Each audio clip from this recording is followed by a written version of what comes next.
40일 특별 새벽 기도의 9번째 날, 우리 사도신경 하심으로 살아계신 하나님께 우리의 신앙을 고백드리도록 하겠습니다. 전능하사 천지를 만드신 하나님 아버지를 내가 믿사오며 그 외아들 우리 주 예수 그리스도를 믿사오니 이는 성령으로 잉태하사 동정녀 마리아에게 나시고 본디오 빌라도에게 고난을 받으사 십자가에 못 박혀 죽으시고 장사한 지 사흘 만에 죽은 자 가운데서 다시 살아나시며 하늘에 오르사 전능하신 하나님 우편에 앉아 계시다가 저리로서 산자와 죽은 자를 심판하러 오시리라. 성령을 믿사오며 거룩한 공회와 성도가 서로 교통하는 것과 죄를 사하여 주시는 것과 몸이 다시 사는 것과 영원히 사는 것을 믿사옵나이다. 아멘. 우리 찬송가 28장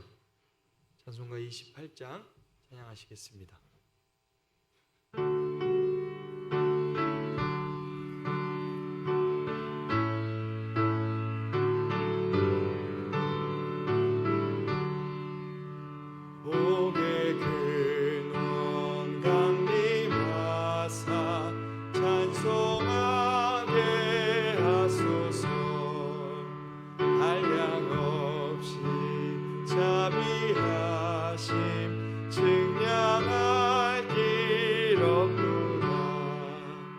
천사들의 찬송가를 내게 가르치소서. 구속하신 그 사랑을 항상 찬송합니다. 주의 크신 도움받아 이때까지 이와 같이 천국에도 이르기를 바라네. 하나님의 품을 떠나 죄에 빠진 우리를 예수 구원하시려고 보혈을 주셨네. 주의 귀한 은혜 받고 일생 믿진 자 되네. 주의 은혜 사슬 되사 나를 주께 매소서. 우리 마음은 연약하여 범죄하기 쉬우니 하나님이 받으시고 전국인을 치소서.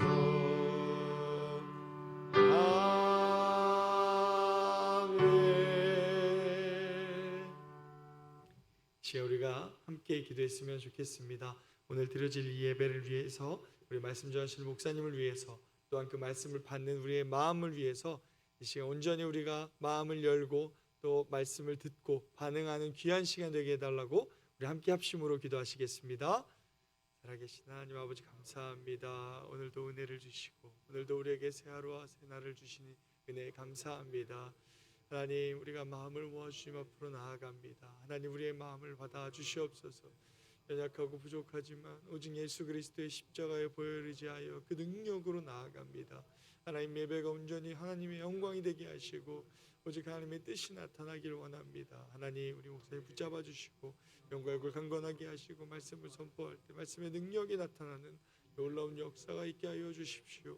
십자가의 능력이 나타나고 우리 아버지, 우리가 복음이 무엇인지, 아버지 온전한 하나님의 사랑이 무엇인지 참된 복음을 깨달을 수 있도록 주님 인도하여 주시옵소서. 온전히 말씀한 가운데 역사해 주시옵소서. 살아계신 하나님 감사합니다. 오늘도 새벽을 깨워 주님 앞에 나오게 하신 은혜 참으로 감사합니다. 이 시간 하나님의 말씀을 바르게 깨닫고 하나님의 그 크신 사랑을 깨닫는 시간이 되길 간절히 소망합니다. 우리의 마음의 문을 열어주시고 우리의 마음이 좋은 밭이 되어 주의 말씀 받아 기쁨으로 아멘으로 받아 주님께 영광 올려드리는 귀한 시간 되게 하여 주시옵소서. 말씀 선포하시는 주의 사자 영육을 강건하게 인도하여 주시고 말씀 전하실 때 말씀의 능력이 나타나는 놀라운 시간 되게 하여 주시옵소서. 오늘도 주님이 하실 일을 기대합니다. 오직 예수 그리스도의 십자가 보혈만 의지하며 나아가오니 예배를 통해 우리 하나님만 영광 받아 주시옵소서. 감사드리며 예수 그리스도의 이름으로 기도합니다. 아멘.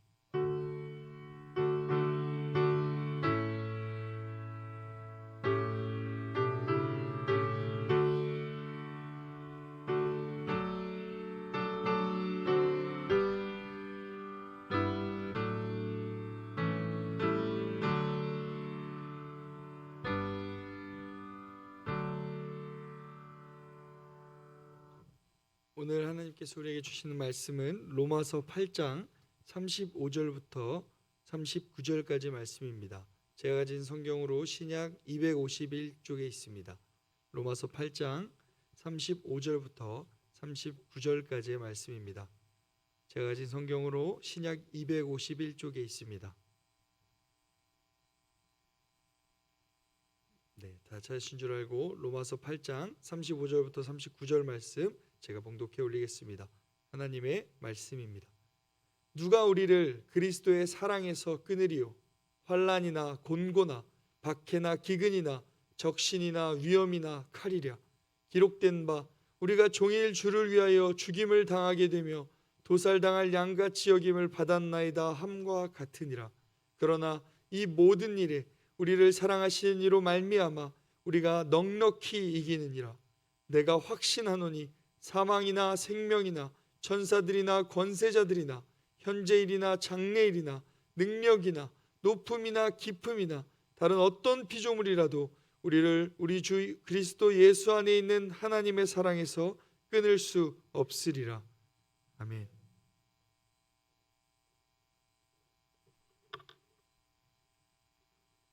오늘도 하나님께 올려진 예물이 있습니다. 우리 잠시 기도하시겠습니다. 하나님 아버지 감사합니다. 40일 특별 새벽 기도의 9번째 날을 사랑하는 믿음의 동역자들과 함께 예수 그리스도의 이름 붙잡고 올려드리게 하시니 감사합니다. 영과 진리로 예배하게 하여 주옵소서. 우리들이 산 제물이 되게 하여 주시옵소서. 이 또한 지나가리라 강력하게 선포하며 그저 감사하고 버티고 견디면서 하나님의 사명을 감당하기를 소망하며 예물을 올려드리는 손길이 있습니다. 복되게 하여 주시옵소서. 천국의 상급이 크게 하여 주시옵소서. 귀한 예물 흠양하시기를 소망하며 예수님의 이름으로 기도드립니다. 아멘. 안내 말씀 오늘도 좀 드려야 되겠습니다. 어제 우리 원로 목사님 병원에서 검사를 잘 받으셨습니다. 근데 정말 너무 감사한 것은 그간 췌장암이라고 좀 이렇게 판명을 하고 있었는데 어제 최종적으로 악성이 아니고 물혹이라고 그렇게 결론이 나서 한시름 놓았습니다. 여러분들 기도해 주셔서 정말 참 감사하다는 인사를 드립니다. 자, 오늘도 이 또한 지나가리라 선포하십시다. 시작. 이 또한 지나가리라. 아멘. 로마서 말씀 시작. 우리가 알거니와 하나님을 사랑하는 자 곧 그의 뜻대로 부르심을 입은 자들에게는 모든 것이 합력하여 선을 이루느니라. 아멘. 자, 우리 교회는 이렇게 말씀을 암송하고 또 3분 기도 사역을 통해서 함께하고 이 또한 지나가리라 선포하고 또 찬송하면서 코로나19 기간이 우리 믿음이 약해지는 기간이 아니라 우리에게 환난은 훈련이고 훈련은 우리의 믿음이 더 단단해지는 기회가 될 줄로 믿습니다. 오늘은 오직 하나님의 사랑입니다. 이런 제목으로 하나님 말씀 나누겠습니다.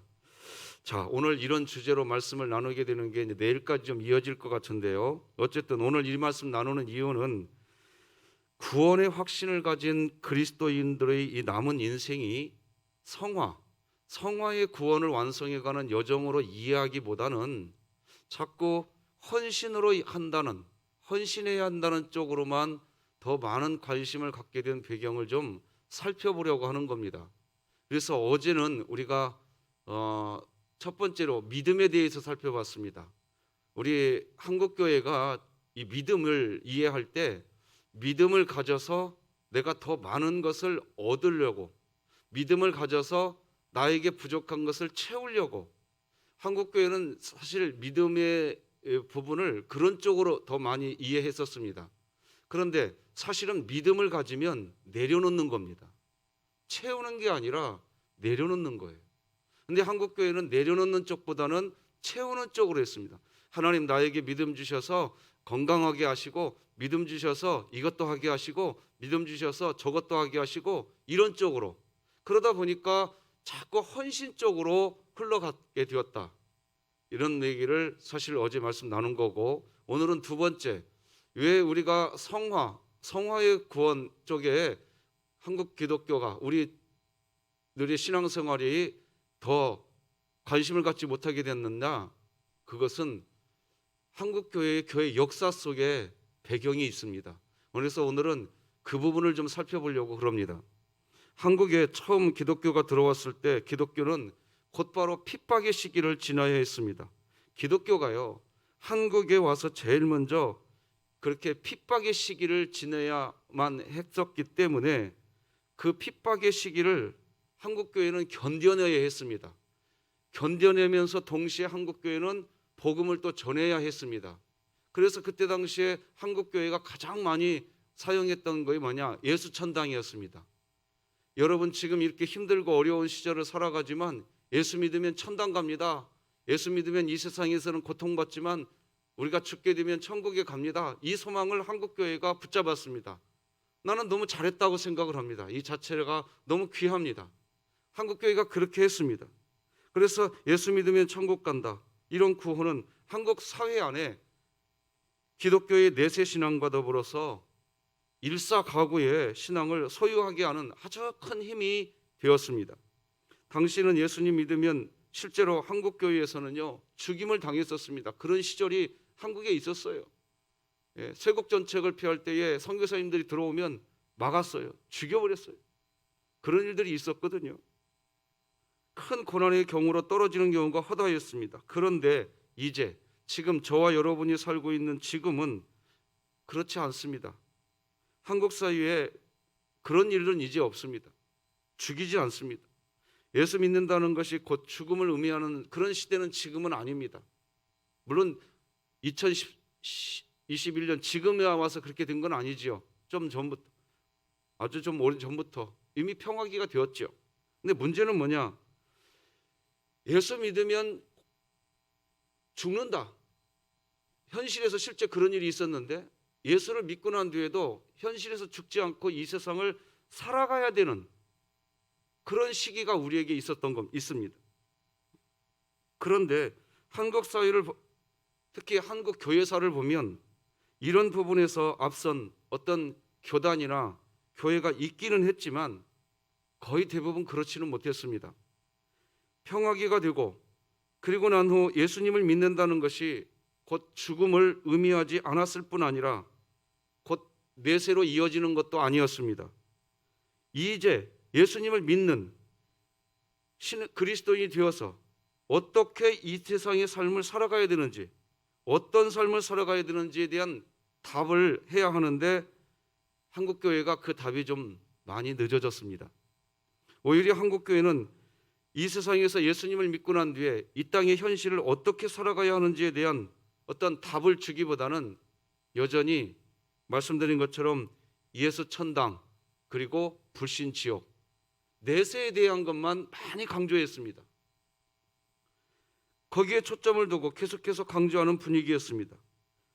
그래서 예수님을 믿고 난 후 이 세상에서 어떤 삶을 살아가야 되는가 하는 것에 대한 그런 답을 그리스도인들에게 좀 줘서 예수님을 믿고 난 다음에 우리가 어떻게 살아가야 되는가를 잘 가르쳐 드렸어야 되는데 아마 이 자리에 계신 성도님들 많이 아실 겁니다. 여전히 한국교회는 예수천당 불신지옥이었습니다. 내세에 대해서만 이야기했습니다. 이 세상에 살아가는 동안 우리가 어떤 삶을 살아가야 하는가에 대해서는 조금 소홀한 게 있었습니다. 그래서 저도 제가 어렸을 때 다녔던 교회만 생각해도요, 제가 주일학교 이제 교회를 가게 되면 구체적으로 성경을 해석해서 이 세상에 우리가 살아가는 동안 어떤 삶을 살아가야 되는가에 대한 그런 설명을 해주는 것보다도 여전히 예수 천당이었습니다. 우리 죽으면 천국 갑니다. 여기에 관심이 있었습니다. 그러면서 그렇게 살았던 우리 한국교회의 초대의 참 신앙의 위인들, 귀한 선배들의 모습을 많이 강조했습니다. 일사각오의 정신을 갖자. 한국교회 그런 좋은 또 대신 아주 좋은 전통이 만들어지기도 했습니다. 그래서 일사각오의 정신을 갖고 살다가 죽으면 천국 가자. 거의 이런 흐름이 많았습니다. 아마 기억들 하실 겁니다. 그렇게 한국교회 교회사가 흘러왔습니다. 그러면서 교회에 와서 감격하고 때로는 울기도 하고, 주여 내가 일사각오로 이 세상 살다가 주님 부르시는 날 천국 가겠습니다. 그래서 사실 그게 나쁜 건 전혀 아닙니다. 전혀 나쁜 건 아닌데, 요즘에 어르신들 제일 좋아하는 찬송가 301장 찬송가 결국 뭡니까? 하나님 나라 가게 하여 주시옵소서. 이런 쪽으로 많이 흘러갔습니다. 다시 말씀드리지만 그러면서 이 세상에서는 어떤 삶을 살아가야 되는가에 대한 답은 여전히 소홀했습니다. 그렇게 예배를 드리고 난 후 교회 문을 열고 이제 세상 밖으로 나가면 여전히 우리 성도들은 만만치 않은 세상을 만나야 했습니다. 정말 수많은 일들을 겪어야 했는데 그냥 그것은 견뎌내자 이런 쪽으로만 간 게 사실이었습니다. 이 세상에서 어떻게 성경적으로 살아가야 하는지 그 답을 모른 채 그저 열심히 교회 다니면 된다, 충성하면 된다, 여기에 방점이 한국교회에 많이 좀 찍혀 있었습니다. 제가 자꾸 이런 부분을 얘기하는데 그것은 잘못되었다, 지금은 잘 되었다 이렇게 비교하려고 하는 이런 메시지 드리는 거 아닙니다. 우리 교회사를 살펴보려고 그러는 겁니다. 오해가 없으시기를 바랍니다. 자, 그런데 그때 그러는 어떻게 보면 좀 한국교회가 그리스도인들이 이 세상에서 어떤 삶을 살아가야 될지 답을 주지 못하고 내세에 대해서만 강조하고 있는 그때 한국교회에 새로운 바람이 불었었습니다. 그게 뭐냐?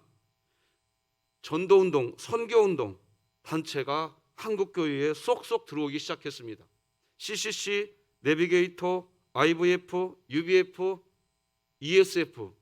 저도 사실은 대학교 때 그래서 ESF라고는 대학 기독인협회라고 거기에서 4년간 훈련을 받았습니다. 자, 그런데 이런 선교단체가 한국교회에 들어오면서 영혼구원, 선교한국이라고는 아주 기가 막힌, 이 세상에서 우리가 뭘 해야 되느냐, 이 세상에서 살아가는 동안 그리스도인들이 어떤 삶을 살아가야 되느냐를 선교단체가 가르쳐주기 시작했습니다. 많은 젊은이들이 선교단체에 갔습니다. 기존 교회에서는 선교단체의 젊은이들을 빼앗긴다는 위기의식까지도 있었습니다. 그래서 기존 교회에서 선교단체에 가는 것을 막기도 했던 한국교회 역사가 실제 있었습니다. 만만치 않았습니다. 그렇지만 예수님을 믿게 된 젊은이들이 이 가슴이 불타오르는데 교회에서는 여전히 이 세상을 어떻게 살아가야 되는가에 대한 강조보다 여전히 내세였습니다. 그러다 보니까 젊은이들이 이 뜨거운 가슴을 교회에서 불태울 수가 없었습니다. 선교단체로 많이 갔습니다. 예수님을 믿고 난 다음에 기다릴 수 있는 것이 여전히 내세의 천당밖에 없다가 구원을 받고 구원의 확신을 가지고 자신이 살아있는 동안에 이 세상에서 하나님 나라 확장을 위해서 쓰임받는다는 것, 하나님께 헌신한다는 것, 하나님을 위해서 뭔가 일을 할 수 있다는 사실 앞에서 많은 그리스도인 젊은이들은 그것에 매력을 느끼기 시작했습니다. 교회 안에 있었던 젊은이들의 반응은 매우 컸고 그런 힘은 커지기 시작했습니다. 왜냐하면 예수님을 믿었기에 이제는 천당은 가는데 아직은 죽진 않고 현실, 이 세상에 여전히 살고 있기에 이 세상에서 이 세상의 현재를 어떻게 살아가야 하는지 구체적인 답을 교회가 주지 않고 있을 때 답답해하던 젊은이들의 마음을 선교단체에서 외치는 선교한국 세계선교라고 하는 구호는 그야말로 이 땅의 젊은이들의 영혼을 불러일으켜 깨웠습니다. 하나님의 역사라고 봅니다. 수많은 구원의 확신을 가진 젊은이들로 하여금 하나님께 헌신하는 근거를 마련해 주었습니다. 그래서 그 당시 젊은이들은 이렇게 말을 하고 구호를 외쳤습니다. 기억나시는 분들 계실 겁니다. 우리에게 하나님을 위해 할 일이 생겼습니다. 우리가 주를 위해서 뭔가 할 일이 있으니 일어나라, 빛을 발하라. 아마 많이 기억나실 겁니다. 선교단체를 중심으로 한국교회의 이 일어나라, 빛을 발하라, 이 주제는 한국교회에 엄청난 영향을 줬습니다. 그래서 부흥회를 하면 일어나라, 빛을 발하라, 이 부흥회 주제 단골 메뉴였습니다. 기억하실 겁니다.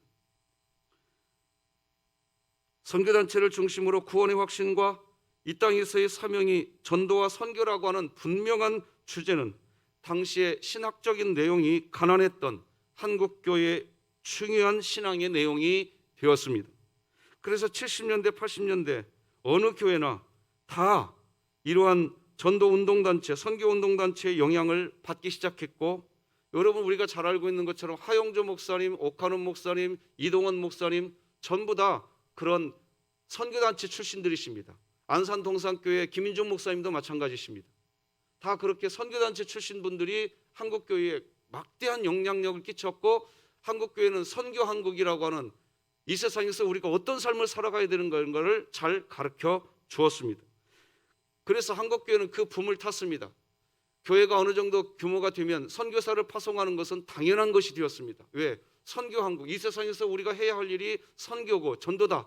그래서 한국교회는 선교사 파송하는 제1의 나라가 될 정도로, 그래서 세계 선교사 파송에서 우리 대한민국의 이 열정은 누구도 따라가지 못합니다. 그런 흐름 속에서 그렇게 하나님이 역사한 줄 믿습니다. 이러한 한국교회의 변화는 구원을 확신하게 하는 메시지가 그 중심에 있었고, 현실 세계에서 구원의 확신을 가진 성도들이 어떤 삶을 살아가야 하는지에 대한 대안을 제시했기 때문입니다.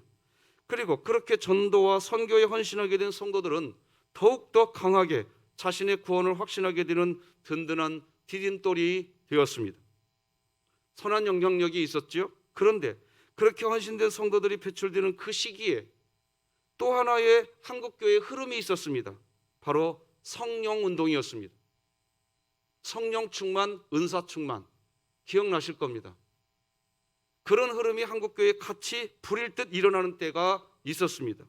말씀드린 것처럼 각종 선교단체를 중심으로 해서 선교한국, 세계선교라고 하는 구호 아래 젊은이들이 헌신된 제자의 삶을 살아가야 된다, 이런 귀한 일꾼들이 배출되면서 거기에 동시에 성령 충만, 은사 충만, 이런 구호가 함께 하나로 한국교회가 이제 막 불밀듯 일어나기 시작했습니다. 그래서 한국교회는 세계 유례 없는 정말 헌신하는 교회, 한국교회입니다. 그렇게 한국교회가 만들어졌습니다. 하나님의 역사인 줄 믿습니다. 여러분 별로 아멘 안 하시지만 역사인 줄 믿습니다. 그리스도인의 삶이 헌신의 삶이 되어야 한다고는 아주 소중한 재산을 만들어냈습니다. 강조하고 또 강조해도 부족하지 않은 하나님의 은혜입니다. 그런데 뭔가 헌신은 하는데 성도의 인격 부분에 대해서 한국교회가 더 강조를 함께 했었어야 했었습니다. 헌신을 해서 한국교회가 어마어마한 부흥은 막 일어나고 있는데 부흥한 만큼 이 속이 예수 닮았느냐?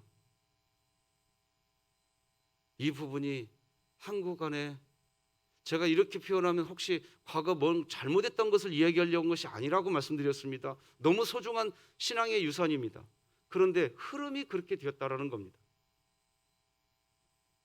바로 헌신된 제사는 체험적인 것, 그 감격과 성령 충만, 은사 충만이 하나의 한국교회 안에 공식화되면서 그런 모습이 없으면 마치 구원도 받지 않은 것처럼, 그래서 한국교회 안에 비일비재했던 말도 있습니다. 방언 못하면 구원?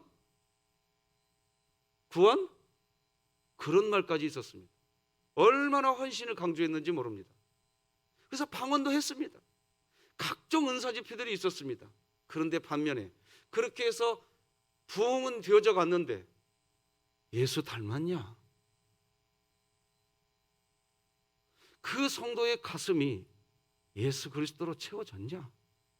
이것을 소홀히 했다. 이건 제 평가가 아닙니다. 한국 기독교회사를 오늘 이 메시지를 준비하기 위해서 참 많은 책을 지금 섭렵했습니다. 그리스도인의 신앙생활, 특히 구원의 확신을 위해 성령 충만, 은사 충만, 그런 상태는 얼마나 복된 의미인지 모릅니다.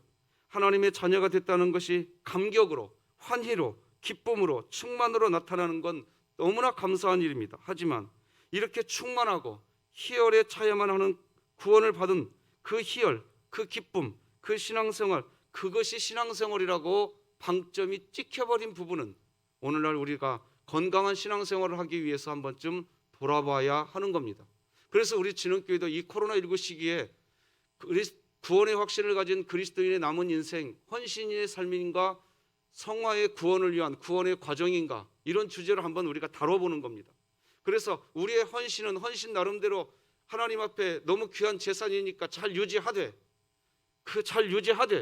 우리 가슴 안에서 예수 그리스도를 닮은 내 심령의 인격이 변화되는 그런 부분이 함께 우리 교회 안에 있기를 주님의 이름으로 축복합니다.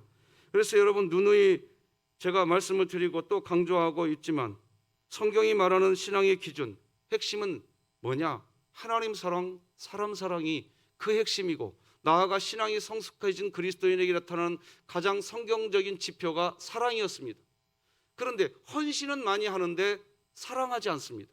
이것이 한국교회 안에 솔직한 진단입니다. 여러분 잘 알다시피 마태복음 22장 37절로 40절 말씀 보면 예수께서 이르시되 네 마음을 다하고 목숨을 다하고 뜻을 다하여 주 너희 하나님을 뭐하라? 사랑하라.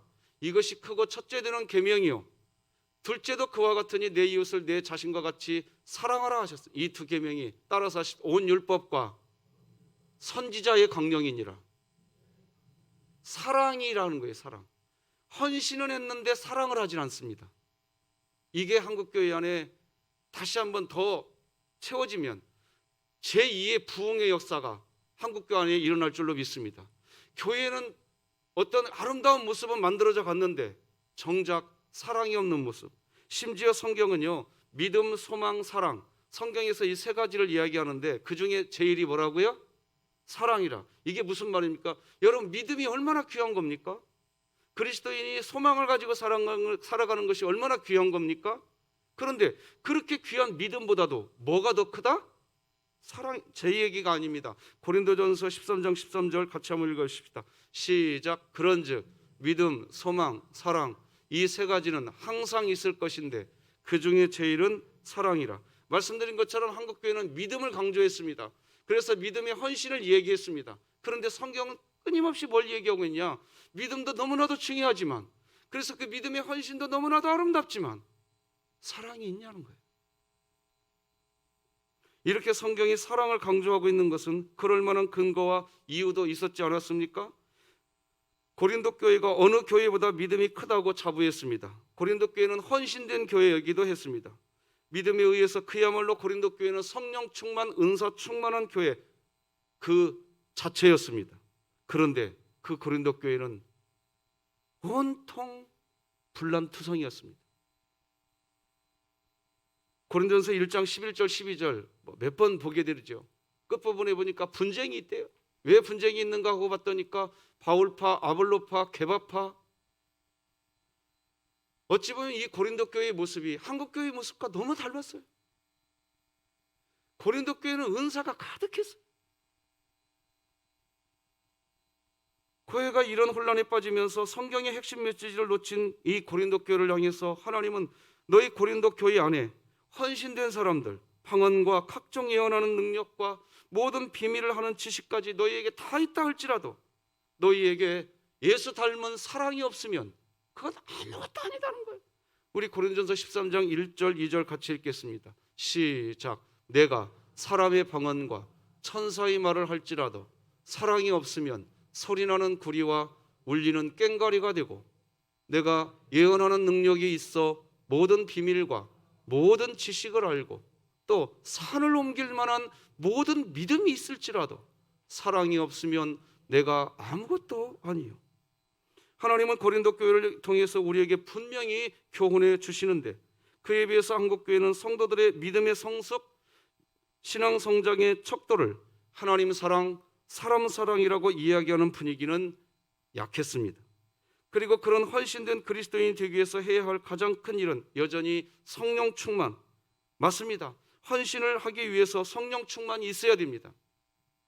그런데 문제는 이러한 성령 충만을 이야기하면서 성령 충만함은 예수 그리스도의 은혜와 그를 아는 지식에까지 우리의 인격이 자라나는 그런 하나님의 초점이 있었는데, 우리 인격이 자라나는 게 아니라 충성하는 데에다가 초점을 바쳤습니다. 성령 충만해서 내가 예수 닮아야 된다는 데에 초점 맞춰져 있지 않고 충성해야 된다, 헌신해야 된다.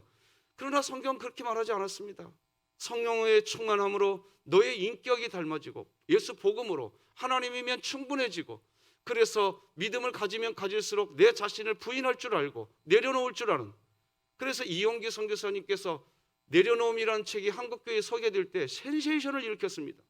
아, 우리의 믿음의 방향이 이렇게 가고 있었어야 되는데 우리가 잘못 가고 있었구나 하면서 한국교회의 반성의 목소리가 그때부터 일어나기 시작했습니다. 우리 베드로후서 3장 18절 함께 읽겠습니다. 시작. 오직 우리 주 곧 구주 예수 그리스도의 은혜와 그를 아는 지식에서 자라가라. 그런데 성령의 충만함을 이야기하면서 성령의 충만함은 예수 그리스도의 은혜와 그를 아는 지식에서 인격이 주님을 닮은 인격으로 자라가는 것이라고 가르쳐 주는데 강조를 해주었어야 했는데, 여전히 그저 성령 충만해서 충성하자, 은사 충만해서 교회 부흥하자, 이게 한국교회에 우리가 좀 스스로 가슴 아픈 얘기지만, 왜 우리 얘기니까, 내 얘기니까 우리가 정확하게 진단을 한번 해봐야 될 필요가 있다는 겁니다. 그래서 교회는 마치 성도들에게 펌프질을 해주는 것으로 여기게 되었습니다. 성도들이 세상에 나가서 살다가 보면 성령 충만이 좀 약해집니다. 그러다가 이제 교회에 와가지고 펌프질을 받습니다. 그래서 교회에 오면 막 뜨거운 것을 막 줘야 됐습니다. 그래서 한국교회 안에는 어떤 분위기까지 있었냐면, 뜨거움이 있는 교회가 내가 가고 싶은 교회. 내가 세상에서 살다 보면 내가 약해지니까. 근데 왜 약해지느냐? 내공이 없었던 겁니다. 속 사람이 커지질 않았던 거예요. 성령은 충만해졌는데 인격이 사라질 않으니까 세상에 나가면 그냥 쓰러집니다. 그러니까 교회 안에 들어와서 펌프질을 받아야 됩니다. 그래서 교회 안에서는 막 뜨거움 또 그렇게 했던 분위기가 솔직히 있었습니다. 이런 과정 가운데에 다시 말하지만 예수 닮고 있냐? 이 질문이 우리에게 필요했던 겁니다. 그러면서 교회 안에는 뭔가 영적으로 충만하지 않은 건 마치 구원도 받지 못한 것처럼 여겨지는 분위기가 실제 조성이 되기도 했습니다. 바로 그런 한국교회 통해서 뭐가 나오냐? 구원파가 나온 겁니다. 사실 한국교회는 따지면 다분히, 죄송하지만 제 얘기가 아닙니다, 구원파적입니다. 구원파적, 신학적으로는 십자가 사건으로 칭의와 성화가 동시에 다 완성된다고 믿는 파를 구원파라고 합니다. 즉 칭의의 구원과 성화의 구원이 동시에 한꺼번에 다 이루어져 버린대요. 그래서 성화의 구원에 대해서 방치해 버립니다. 예수 믿는 순간 성화의 구원도 다 이루어진대요. 이게 구원파입니다. 그래서 성화에 대해서 방점을 찍질 않았습니다.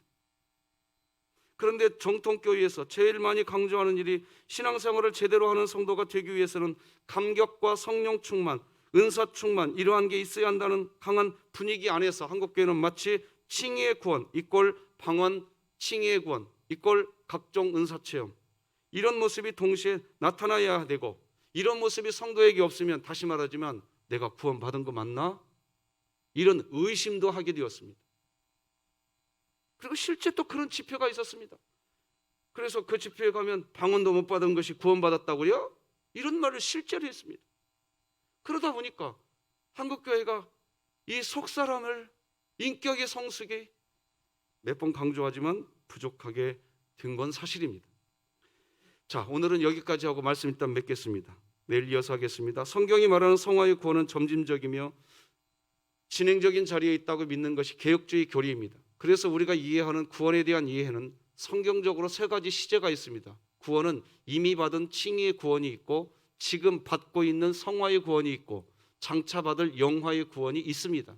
이 세 가지를 성경에서는 다 같이 구원이라고 하는 겁니다. 그리고 이러한 세 가지의 구원은 미리 정하신 그들을 또한 부르시고 부르신 그들을 또한 의롭다 하시고 의롭다 하신 그들을 또한 영화롭게 하셨느니라. 로마서 8장 30절 말씀처럼 모두 십자가 안에서 확보되어 있습니다. 그러나 확보되었다고 해서 지금 우리가 다 성화된 것은 아닙니다. 성화되어 가고 있는 것입니다. 구원이 확보되었으나 성화되어 가고 있고 이미 영화롭게 되었으나 영화롭게 되어 가고 있는 겁니다. 이것이 구원파와 다른 점입니다.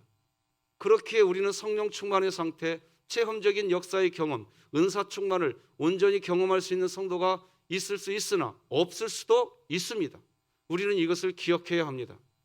나아가 우리가 이미 구원을 받았지만 성화되어야 하고 영화롭게 되었지만 영화롭게 될 사람들이라는 말은 여전히 우리에게는 환난, 곤고, 박해, 기근, 위험이 있다는 겁니다.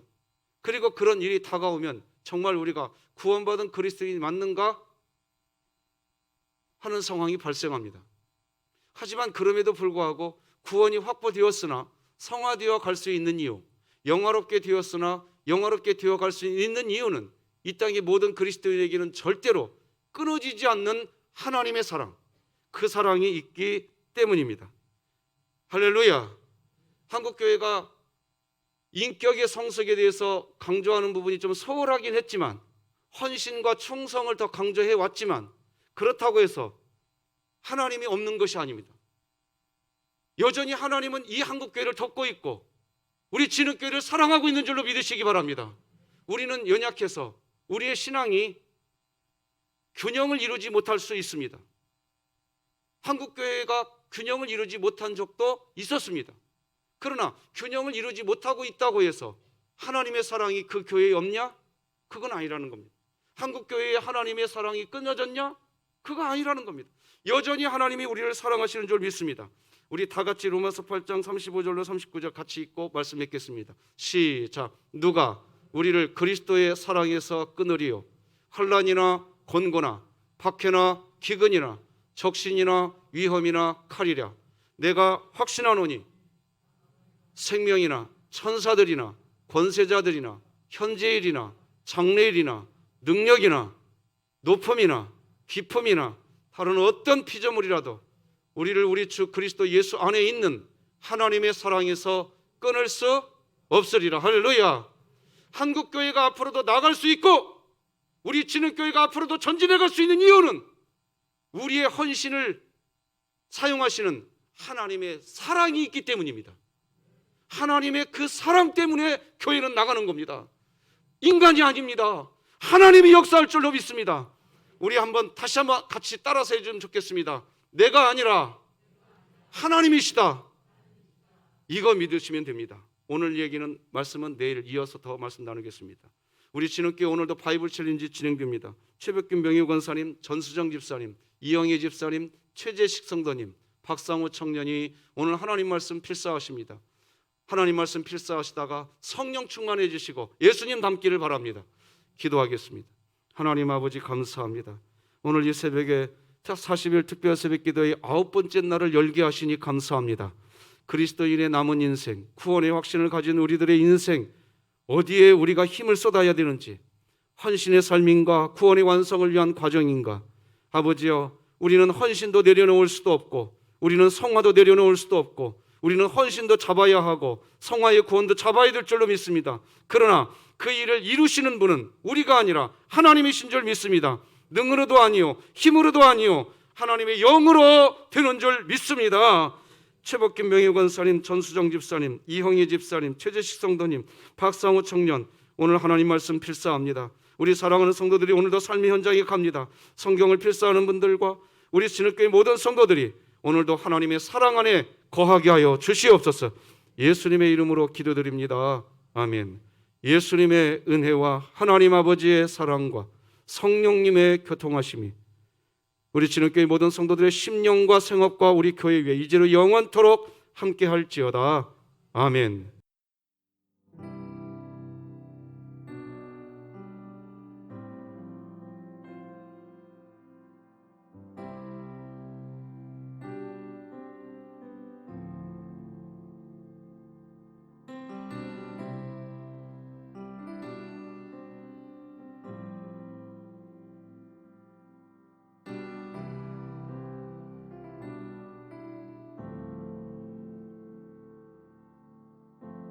내 안에 가장 귀한 것 예수를 알미라.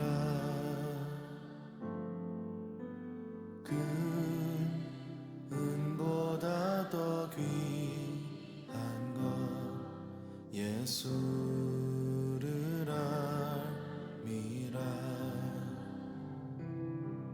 세상 지식보다 귀한 것 예수를 알미라. 내 안에 가장 귀한 것 예수를 알미라. 예수의 이름 존귀한 그